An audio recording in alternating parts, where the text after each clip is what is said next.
মই বনজিৎ দাস মথুৰাৰ কৃষ্ণ জন্মভূমিত আৰু অযোধ্যাৰ ৰাম জন্মভূমিৰ আশে পাশে বৰ্তমানৰ ইউপি চৰকাৰখনে সুৰাৰ বিক্ৰীত নিষেধাজ্ঞা আৰোপ কৰিছে। গতিকে এই নিষেধাজ্ঞা আৰোপক লৈ মই দুআষাৰ ক'বলৈ বিচাৰিছোঁ। কিয় চৰকাৰখনে নিষেধাজ্ঞা আৰোপ কৰিছে? আমি যদি চাব যাওঁ, উত্তৰ প্ৰদেশৰ ৰেভিনিউ আৰ্নিঙৰ ফালৰ পৰা 24% লিকিউৰৰ পৰা আৰ্নিং হয়।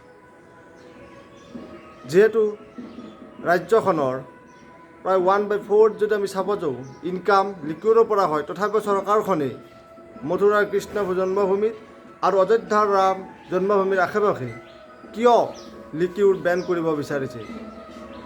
তাৰ আঁৰত বহুত কথা আছে। আমি যদি লক্ষ্য কৰোঁ, 2017 চনৰ পৰা মথুৰাবাসীয়ে দাবী জনাই আহিছিল যে তাত লিকিউৰ বন্ধ কৰিব লাগে। কাৰণ আমি জানো লিকিউৰে মানসিকভাৱে বা শাৰীৰিকভাৱেই হওক মানুহক যথেষ্টখিনি হানি কৰে।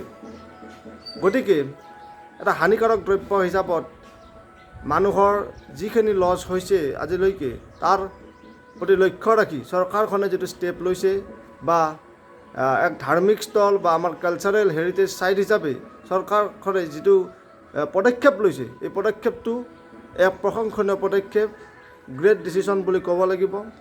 আৰু এনেকুৱা বল্ড ডিচিশ্যন লোৱাৰ বাবে মই চৰকাৰখনক এটা মোৰ ফালৰ পৰা প্ৰশংসনীয় পদক্ষেপ বুলি কৈ মই সচেতন যুৱক হিচাপে মই এইখিনিয়ে ক'ব বিচাৰোঁ যে ভাৰতবৰ্ষৰ বাকী যিবিলাক ষ্টেট আমি ধৰি লওঁ গুজৰাট, বিহাৰ আদিতো লিকিউৰ বন্ধ হৈছে, কিন্তু ইলিগেলভাৱে ব্যৱসায় চলি আছে।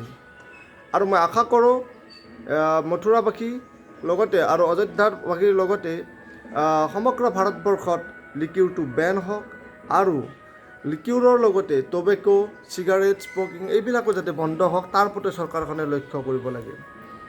অযোধ্যাৰ আৰু ৰাম মন্দিৰৰ আশে পাশে বৰ্তমান সময়ত চৰকাৰখনে লোৱা পদক্ষেপটো, নিষেধাজ্ঞা যিটো আৰোপ কৰিছে লিকিউৰক লৈ, সেইটো এক ভাল ষ্টেপ বা গুড ষ্টেপ, বল্ড ষ্টেপ বুলি মই কৈছোঁ হয়।